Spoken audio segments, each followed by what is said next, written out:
नमस्कार दोस्तों। आज हम एम एक्स एक्सेस का जो है ना इंट्रोडक्शन स्टार्ट करते हैं। इंट्रोडक्शन में क्या है कि एम एक्स एक्सेस क्या होता है और कैसे यूज करा जाता है। तो एम एक्स एक्सेस जो यूज करा जाता है लार्ज डेटा के लिए यूज किया जाता है। ये एक DBMS है, डाटाबेस मैनेजमेंट सिस्टम। जैसे हम SQL सर्वर में करते हैं तो ये ग्राफिकली होता है और इसको माइक्रोसॉफ्ट ने लॉन्च किया है। तो माइक्रोसॉफ्ट के पैकेज के अंदर आता है, जैसे एक्सेल आता है, पावर पॉइंट आता है या वर्ड आता है, तो ऐसे ही एम एस एक्सेस आता है। एम एस का मीन्स माइक्रोसॉफ्ट एक्सेस। तो ये माइक्रोसॉफ्ट ने डेवलप किया है। तो ये जैसे हमारे पास कोई लार्ज डेटा होता है तो उसको हैंडल करने के लिए ये चीज़ यूज करी जाती है। और इसमें मल्टीपल क्वेरीज या हम टेबल्स बना सकते हैं। टेबल्स जैसे हम एक्सेल में जो डेटा रखते हैं वो सीट वाइज रखते हैं, तो इसमें जो डेटा रखते हैं वो हम टेबल वाइज रखते हैं। तो टेबल को डिफरेंट डिफरेंट कनेक्शन बना सकते हैं, मतलब कि रिलेशनशिप बना सकते हैं। इसमें RDBMS का जो कंसेप्ट है वो फॉलो करता है। तो जो RDBMS पे जो मैंने वीडियो बना रखी है वो मैं आपको एक्सप्लेन कर दूंगा। वो आपको डिस्क्रिप्शन में उसकी जो मैंने इस पे पहले एक वीडियो बना रखी है तो मैं उसका लिंक सेंड कर दूंगा आपको। तो आप उस वीडियो से आप इजीली अंडरस्टैंडिंग कर पाओगे कि हम RDBMS क्या होता है, RDBMS को क्यों यूज करते हैं, रिलेशनशिप डेटाबेस क्या होता है और टेबल के बीच में रिलेशनशिप क्यों यूज करते हैं और डेटा MS एक्सेस क्यों डेटाबेस यूज करते हैं। पहला तो इम्पोर्टेंट बेनिफिट ये है कि MS एक्सेस से लार्ज डेटा को हैंडल कर सकते हैं। जैसे एक्सेल में कोई डेटा होता है 1 लाख अबाउ चला जाए तो हम वहाँ पर VLOOKUP वगैरह या कोई और फार्मूला अप्लाई करते हैं तो वो हैंग होने लगता है।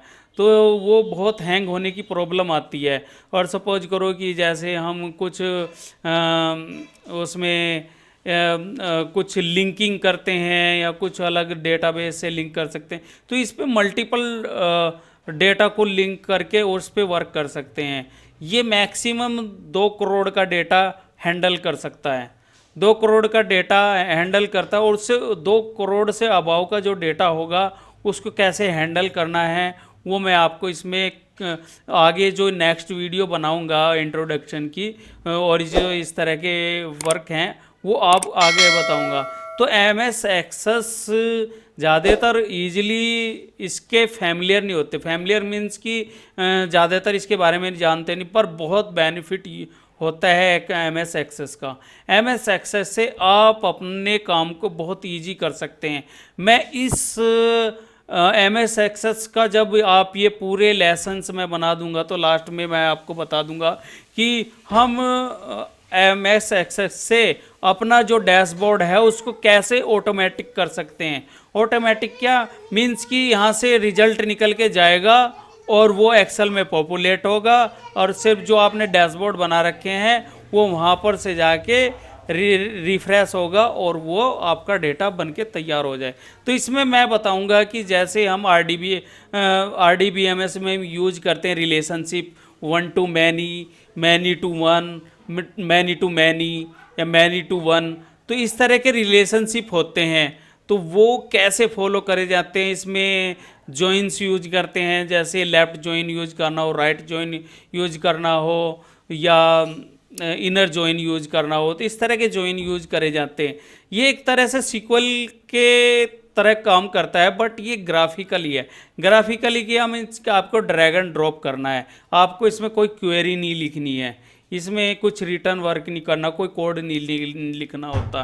तो MS एक्सेस के मैं बारे में सबसे पहले आपको बता देता हूँ इसका इंटरफेस कैसे होता है। इंटरफेस में ये यहाँ पर सबसे पहले मैं आपको बता देता हूँ, यहाँ पर जो ये होती है टेबल। जो इस तरह का ये डिज़ाइन दिखाया हुआ है तो ये होती है टेबल। यहाँ पर टेबल्स भी होती हैं और क्वेरीज भी बनाते हैं वो भी होती हैं और यहाँ पर जो फॉर्म्स बनाते हैं फॉर्म्स पे भी काम करते हैं। हम अपने काम को बहुत इजी कर सकते हैं फॉर्म्स बना के। और रिपोर्ट्स भी बनती है। रिपोर्ट्स का मीन्स कि जैसे आप कहीं पर भी डॉक्टर के पास जाते हैं तो वहाँ पर कोई एंट्री करता है, एंट्री करने के बाद में वो सारी एक रिपोर्ट का प्रिंट आउट निकलता है। तो इससे ना बहुत लार्ज डेटा बेस को बहुत इजीली अंडरस्टैंड कर पाते हैं, हम इसको बहुत इजीली अपने काम को ऑटोमेट कर सकते हैं और लार्ज डेटा को हैंडल कर सकते हैं। सबसे बड़ा बेनिफिट ये मैं यही बताऊंगा कि ये इसमें लार्ज डेटा को हैंडल करते हैं। अब जैसे मैंने बताया कि एक्सेल में कुछ भी वीलुकअप वगैरह या कुछ वो और भी मल्टीपल शीट्स में बहुत सारे फॉर्मूले लगे होते हैं या डैशबोर्ड या पाइवट लगी होते हैं, उनको उनसे बहुत सारी प्रॉब्लम्स आती हैं। इसमें आपको इजी वे में पता लगेगा। अब मैं दिखाता हूँ कि जैसे ये टेबल है और टेबल है, इसका ये मेन्यू होता है, ये फाइल मेन्यू, यहाँ पर क्रिएट कर सकते हैं, क्रिएट टेबल क्रिएट कर सकते हैं, फॉर्म्स बना सकते हैं, यहाँ से रिपोर्ट्स जनरेट कर सकते हैं, यहाँ से मैक्रो जनरेट कर सकते हैं। मैक्रो मीन्स कि मैक्रो एमएस एक्सेस में एज ए रिकॉर्डेड मैक्रो होते हैं। जैसे हम वीबीए में विजुअल बेसिक एप्लीकेशन में मैक्रो रिकॉर्ड करते हैं, तो यहाँ पर ड्रैग एंड ड्रॉप के थ्रू आप क्वेरी बनाओ और उसमें क्वेरी बना के उसमें पॉपुलेट कर दो और आप वन क्लिक करोगे तो आपकी जितनी भी क्वेरी हैं वे चलने लगेगी, तो वो ऑटोमेटिकली चलेगी, आपको वन बाय वन नहीं चलाना पड़ेगा। तो मैक्रो का बेनिफिट इसमें ये होता है। और जो विजुअल बेसिक का मैक्रो होता है वो डिफरेंट होता है, उसमें कोडिंग करनी होती है। इसमें कोड कुछ भी नहीं करना होगा, इसमें आपको टेबल क्रिएट या क्वेरी डिज़ाइन इस तरह सारी चीज़ें कर सकते हो। यहाँ पर एक्सटर्नल डाटा का मीन्स कि आपको कोई डाटा कहीं से इंपोर्ट करना हो तो यहाँ से जाके इंपोर्ट कर सकते हैं। जैसे यहाँ पर फ्रॉम फाइल एक्सेल से, HTML से, XML फाइल से या टेक्स्ट फाइल से डेटा लेकर आ सकते हैं। यहाँ डेटाबेस से, डेटाबेस मैंने बताया है कि एक्सेस एज ए डेटाबेस का काम करता है, तो इसको डेटाबेस DBMS बोलते हैं, डाटाबेस मैनेजमेंट सिस्टम। तो ये डाटाबेस की तरह काम करता है। तो इसमें डाटाबेस में एक्सेस से भी मल्टीपल एक्सेस से लिंक बना सकते हैं और कुछ भी आउटपुट होगा तो इसमें वो कर सकते हैं। जैसे एक्सेल में हम लिंक क्रिएट नहीं कर सकते हैं, बट इसमें लिंक क्रिएट कर सकते हैं मल्टीपल एक्सेल फाइल से, एक्सेल फाइल से, एक्सेस फाइल से और CSV फाइल से और टेक्स्ट फाइल से हम इसको लिंकिंग बना सकते हैं। इसका सेकंड बेनिफिट ये भी है। और सर्वर से लिंक कर सकते हैं, आजकल जो SQL सर्वर में उसमें भी लिंक कर सकते हैं, पर जो बेनिफिट जो इजीली अंडरस्टैंड कर पाएगा डेटा को वो MS एक्सेस ही कर पाएगा। और ये एज़्योर डेटाबेस है, DB बेस है, इस तरह की चीज़ें, जैसे ऑनलाइन कुछ शेयर पॉइंट है उनको भी एक्सेस कर पाता है। तो ये यहाँ से इस तरह डेटा इंपोर्ट करा सकते हैं, इस वाले पार्ट से इंपोर्ट और लिंक करा सकते हैं। लिंक और इंपोर्ट में क्या डिफरेंस है वो मैं आगे आपको बताऊंगा। और यहाँ पर सपोज करो कि हमारे पास ये टेबल है और मैं चाहता हूँ कि एक्सेल में एक्सपोर्ट हो जाए, तो ये एक्सेल में एक्सपोर्ट हो जाएगी। टेक्स्ट में एक्सपोर्ट करना है तो टेक्स्ट में हो जाएगी, और PDF में हमें एक्सपोर्ट करना तो PDF में, कहीं पर मेल पे सेंड करना है तो मेल पे सेंड हो जाएगा। एक्सेस डेटा किसी एक्सेस डेटाबेस, जैसे ये एक एक्सेस डेटाबेस है, जो भी एक्सेस की एक फाइल होगी उसको एक्सेस डेटाबेस बोलेंगे, एक वो डेटाबेस है। तो इसके मल्टीपल डेटाबेस को कनेक्टिविटी कर सकते हैं, वर्ड मर्ज कर सकते हैं, वर्ड में मेल मर्ज का ऑप्शन होता है, उसके थ्रू हम बहुत सारी चीज़ें कर सकते हैं। यहाँ पर डेटाबेस का टूल है, यहाँ पर रिलेशनशिप बना सकते हैं, विजुअल बेसिक एप्लीकेशन पे जा सकते हैं, रन मैक्रो कर सकते हैं, जो मैक्रो वहाँ से भी रन कर सकते हैं। डेटाबेस से रिलेशनशिप या इस तरह की चीज़ें यहाँ से कनेक्शन बना सकते हैं, एनालाइज कर सकते हैं डेटाबेस को। और ये हेल्प मेन्यू है, इसमें कोई हेल्प चाहिए या कुछ चाहिए तो वो कर सकते हैं। तो सिंपल सा ये है। और इसमें मैं आपको बता देता हूँ कि जैसे टेबल बनी हुई है तो डेटाबेस टेबल बनी हुई है, तो मैं इसके राइट क्लिक करूँगा। राइट क्लिक करने पे मैं यहाँ पर राइट क्लिक करूँगा तो ये ओपन हो जाएगा। जैसे ये हमें इसके एज ए स्प्रेड जैसे एक्सेल में दिखता है डेटा उसकी तरह दिखाएगा। और इसमें जो डेटा है 9946 है। अब देखो यहाँ पर हम जहाँ पर अभी पोजीशन है हमारे कर्सर की, हमारी पोजीशन कर्सर की पोजीशन यहाँ पर है, तो यहाँ पर हमें बता रहा है ये 7th रो पे हो और किसकी, अब यहाँ पर ये 29th रो पे हैं हम। यहाँ से इंक्रीज कर सकते हैं, ऐसे बढ़ा सकते हैं, ऐसे ऐसे। और हम इसमें जाके यहाँ से ये वाला जो बटन है अगला वाला, इससे लास्ट रिकॉर्ड पे जा सकते हैं। इससे क्या जा सकते हैं, हम फर्स्ट रिकॉर्ड पे जा सकते हैं। तो और इससे नेक्स्ट नेक्स्ट कर सकते हैं, इससे प्रीवियस प्रीवियस कर सकते हैं। तो इसके बेनिफिट अब देखो, एक्सेल में हमें क्या है कि अप डाउन एरो की कंट्रोल के साथ करना होता है, तो वो कर सकते हैं कि तो ये नेविगेटर यूज होता है। तो नेविगेटर के थ्रू हम फर्स्ट पे जा सकते हैं और इसके एंड रिकॉर्ड पे जा सकते हैं इस बटन के थ्रू। और इससे क्या कर सकते हैं कि प्रीवियस या इस तरह की चीज़ें कर सकते हैं इस रिकॉर्ड को। ये हर एक रिकॉर्ड पे जाके आप देख सकते हो, ये ऐसे ऐसे जाके यहाँ पर कुछ चेंज करना हो, जैसे टेक्सास, तो टेक्सास को ऐसे भी चेंज कर सकते हैं, कुछ मल्टीपल चेंज करना होगा तो और इसे सेव कर देंगे तो कंट्रोल एस से सेव होता है इसमें। तो कंट्रोल एस या यहाँ से ये जो सेव का बटन है ये होता है, ये अंडू के लिए होता है, ये री अंडू के लिए होता है। तो अब जो ये यहाँ पर ये दिखा रहा है ना, ये वाली फील्ड, ये वाला जो फील्ड दिखा रहा है, ये क्या दिखा रहा है हमें, एक टेबल दिखा रहा है। टेबल के जो हेडर्स होते हैं ना, जैसे एक्सेल में हेडर्स बनाते हैं, तो टेबल्स के हेडर यहाँ पर इस तरह दिखेंगे, ये हेडर्स दिखा रहा है। अब इन हेडर्स का काम क्या होता है, जैसे सपोज करो कि मेरे पास ये डेट है, मैं यहाँ पर क्लिक करूँगा ना, यहाँ पर क्लिक करते ही ये मेरे, हम इसको सॉर्ट भी कर सकते हैं। हम क्या करेंगे कि न्यूएस्ट टू लार्जेस्ट और ओल्डेस्ट टू न्यूएस्ट कर सकते हैं। जैसे मैंने इसको क्लिक किया तो ये न्यूएस्ट टू लार्जेस्ट का मतलब न्यूएस्ट टू लार्जेस्ट कर दिया इसने, और यहाँ पर ये इसके साथ में ये वाला सारा डेटा भी सॉर्ट हो गया।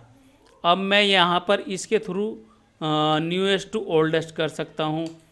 अभी देखो यहाँ पर जो ओल्डेस्ट है 17th रिकॉर्ड है, और मैं इसके लास्ट 2017 है यहाँ पर, और इसके लास्ट रिकॉर्ड पे जाता हूँ तो ये 2014 है। तो मतलब जो सबसे बड़ा डेटा है वो सबसे पहले आ रहा है ईयर वाइज, और जो सबसे छोटा है ईयर वाइज वो नीचे आ रहा है। तो इससे इस वाले से हम फील्ड से फर्स्ट रिकॉर्ड पे पहुंच जाएंगे। अब इसमें सॉर्टिंग भी कर सकते हैं, जैसे हमारे ये लार्जेस्ट सॉर्टिंग के लिए होता है। अब इसमें फ़िल्टर कैसे लगा सकते हैं, फ़िल्टर जैसे ही मैं इस पर डाटा फ़िल्टर पे जाऊंगा तो इक्वल टू करूंगा, या बिफोर, आफ्टर, बिटवीन, टुमारो, या टुडे, मतलब आज टुडे की जो डेट है उसके हिसाब से ये फ़िल्टर कर देगा। नेक्स्ट मंथ के हिसाब से, क्वार्टरली बेसिस के हिसाब से, लास्ट ईयर के हिसाब से।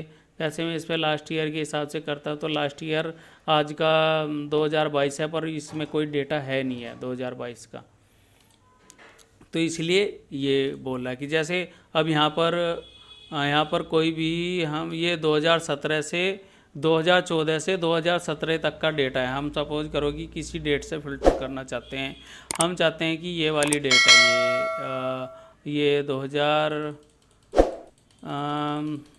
यहाँ पर मैं सेलेक्ट कर लेता हूँ, यहाँ पर मैं इस पर क्लिक करता हूँ तो ये ईयर वाइज, तो ये हमें ऐसे ही 1 बाय 1 करना पड़ेगा। तो हम यहाँ क्या करेंगे कि यहीं से कोई डेट ले लेंगे, हम इसको यहाँ से क्लियर फ़िल्टर कर देंगे, यहाँ से क्लियर फ़िल्टर हो जाएगा। सपोज करो कि हमें इसकी कोई भी डेट है, यहाँ से ये स्क्रोल बार है, स्क्रोल बार से अप डाउन कर सकते हैं।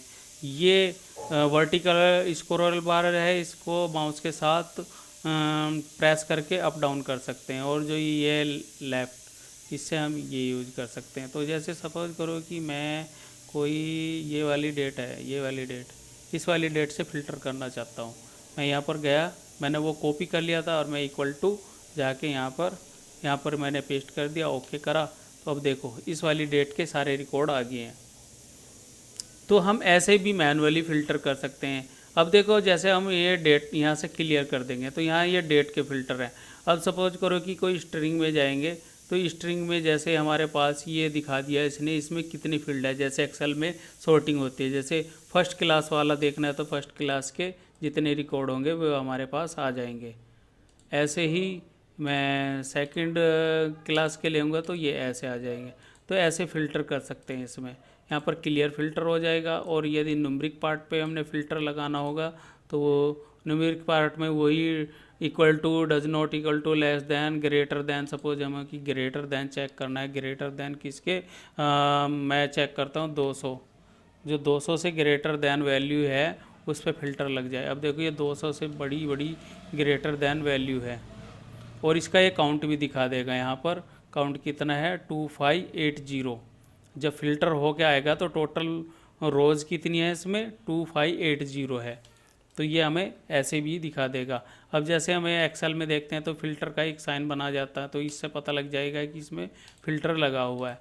अब यहाँ से यहाँ पर इस पर राइट क्लिक करेंगे तो यहाँ पर ऑप्शन आएगा सेव करना चाहते हो, जो आपने कोई भी चीज़ चेंज किया तो सेव करना चाहते हो, क्लोज करना चाहते हो, क्लोज ऑल की मान लो कि मेरे पास ये ओपन है एक टेबल, ये ओपन है एक टेबल, ये ओपन है, तो मैं यहाँ पर क्लिक करूँगा तो क्लोज ऑल हो जाएगा।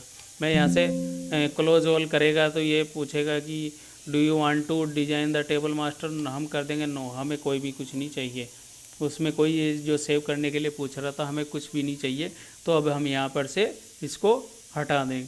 तो अब मैं आपको दिखाना चाहता हूँ कि यहाँ पर टेबल का स्ट्रक्चर क्या होता है, टेबल डिज़ाइन क्या होता है, और इन दोनों का काम क्या होता है। जब मैं इस पर राइट क्लिक करूँगा, यहाँ पर हमें राइट क्लिक करना है, तो राइट क्लिक करने पर डिज़ाइन व्यू पे जाएंगे, तो डिज़ाइन व्यू पे में हमें ये क्या दिखाएगा, फील्ड का, ये फील्ड नेम है, जो ये फील्ड नेम है, और ये क्या है इसकी डेटा टाइप है।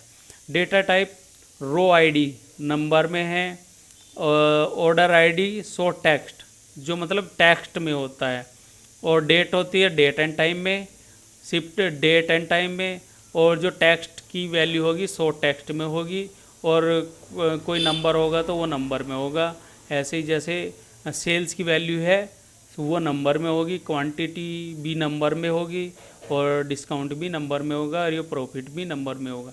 और जो ये वाली कुछ चीज़ होती है इनके बहुत बेनिफिट होते हैं, जैसे ये नीचे कुछ होता है ना ये वाला चीज़ें, ये इनके बहुत सारे बेनिफिट होते हैं, वो मैं आगे आपको बताऊंगा। ये नेक्स्ट वीडियो में आपको मैं बताऊंगा कि यहाँ पर ये कैसे, और नेक्स्ट वीडियो में बताऊंगा कि आपको सेलेक्ट क्वेरी पे कैसे काम करते हैं। अभी मैंने जस्ट स्ट्रक्चर के बारे में बात करी है, इसके स्ट्रक्चर कैसा होता है और कैसे काम करते हैं, तो मैं आपको नेक्स्ट जो हमारी वीडियो है उसमें मैं आपको बताऊंगा कि क्वेरी कैसे क्रिएट करी जाती है, डिज़ाइन व्यू। और जैसे मैंने अभी आपको दिखाया था ना, यहाँ पर मैंने डबल क्लिक करा, तो किसी भी टेबल को ओपन करना होगा तो डबल क्लिक करके ओपन कर सकते हैं, या यहाँ पर राइट क्लिक करेंगे ओपन कर सकते हैं, या सपोज करो कि मैं यहाँ पर इसका डिज़ाइन व्यू देखना चाहता हूँ, तो यहाँ पर भी क्लिक करके राइट क्लिक करके डिज़ाइन व्यू कर सकते हैं। इंपोर्ट कर सकते हैं, मतलब इंपोर्ट कोई और डाटाबेस से इंपोर्ट करना, जैसे मैंने वो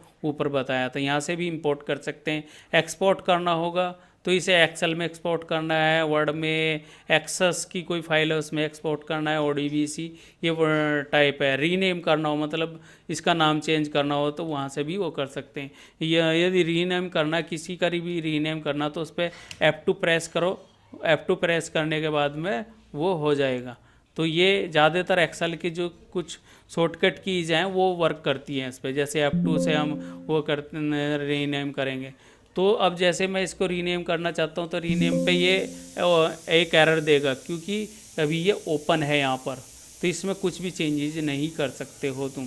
यहाँ से कट कॉपी कर सकते हैं या डिलीट कर सकते हैं। ये हाइड इन दिस ग्रुप, ये मतलब ये ग्रुप बना हुआ है, जो ये टेबल का ग्रुप बना है, तो इसके अंदर हाइड भी कर सकते हैं। जैसे हम सीट हाइड करते हैं तो वो इस तरह हाइड और अनहाइड भी कर सकते हैं यहाँ से।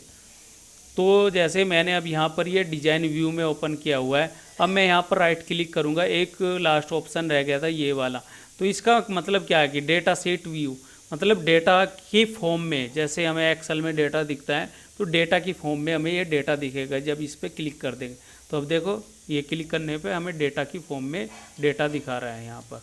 और यहाँ से भी जैसे हम सॉर्टिंग वॉर्टिंग वगैरह कर रहे थे तो यहाँ से भी कर सकते हैं। जैसे फ़िल्टर लगाना हो तो यहाँ फ़िल्टर लगाते हैं, असेंडिंग ऑर्डर करना होता है असेंडिंग, एडवांस या रिफ्रेश करना हो या न्यू, या कुछ नया रिकॉर्ड एंटर करना होगा तो नया रिकॉर्ड एंटर करना होगा तो ये लास्ट में लेके चला जाएगा हमको। और सेव करना होता है सेव, ये सब टोटल करना हो, कुछ स्पेलिंग चेक करना हो, ये बहुत सारी चीज़ें हैं। रो की हाइट बढ़ानी हो, सब हाइड फील्ड करना हो, फील्ड को हाइड करना हो, अनहाइड करना हो। जैसे हम फील्ड को एक्सेल में हाइड करते हैं, अनहाइड करते हैं और फ्रीज करते हैं, वो सारी चीज़ें यहाँ पर कर सकते हैं। डेटा शीट ये मैं आगे आपको बताऊंगा, सिर्फ जस्ट ओवरव्यू दे। यहाँ पर गो फाइंड कर सकते हैं, रिकॉर्ड गो टू या कुछ यहाँ से क्या कर सकते हैं, यहाँ पर इसका कलर दे सकते हैं, फ़ॉन्ट साइज चेंज कर सकते हैं। जैसे मैं इसका फ़ॉन्ट साइज चेंज करना चाहूँ तो ये फ़ॉन्ट साइज वन टाइम में इतना हो जाएगा। हमें फ़ॉन्ट साइज 9 रखना है तो 9 हो जाएगा, या 8 रखना है तो 8 हो जाएगा। सपोज करो कि हम 10 रखना चाहते हैं तो हम 10 रख देंगे। और सपोज करो कि यहाँ पर वर्ड जो ये कलर ये सब कुछ दिख रहे हैं, इसका वन टाइम में कलर देना है तो यहाँ पर कलर दे सकते हैं। जैसे ये कलर आ गया, या ये वाला कलर देना, ये वाला कलर आ जाएगा, या कुछ ऐसे देना होगा तो ये कलर आ जाएगा। तो इस तरह के कलर भी दे सकते हैं, पर ज़्यादातर मोस्टली क्या होता है कि ये ब्लैक में ही होता है। तो ये मैंने थोड़ा सा और रिफ्रेश पे ये बताया। और यहाँ पर पेस्ट स्पेशल वगैरह भी होता है, जैसे पेस्ट करते हैं, पेस्ट स्पेशल, वो चीज़ें मैं आपको बताऊंगा कि कैसे क्या करते हैं और क्वेरी कैसे जनरेट करते हैं। सबसे पहले मैं आपको बताऊंगा कि क्वेरी कैसे जनरेट करते हैं। तो मैंने यहाँ पर इसको क्लोज किया, तो क्लोज करने पर अब हमारे से पूछ रहा कि आपने जो भी कुछ चेंजेस किए हैं तो उसको सेव करना चाहते हो या नहीं। तो मैं चाहता हूँ कि नहीं, मैं सेव नहीं करना चाहता हूँ, तो यहाँ पर नो करना पड़ेगा। अदरवाइज़ कुछ भी नहीं करना चाहते, कैंसिल करना चाहते हैं तो यहाँ कैंसिल कर सकते हैं। यहाँ पर नो कर देंगे तो ये क्लोज हो जाएगा। ठीक है दोस्तों, तो हम आज की वीडियो को यहीं पर एंड करते हैं। और जो आप इस हमारे चैनल पे नए हैं तो हमारा जो सब्सक्राइबर बटन है उस पर क्लिक कर दीजिएगा। और हमारी जो नेक्स्ट वीडियो देखने के लिए लाइक और व्यू जो शेयर कर दीजिएगा। और थैंक यू ऑल गाइस।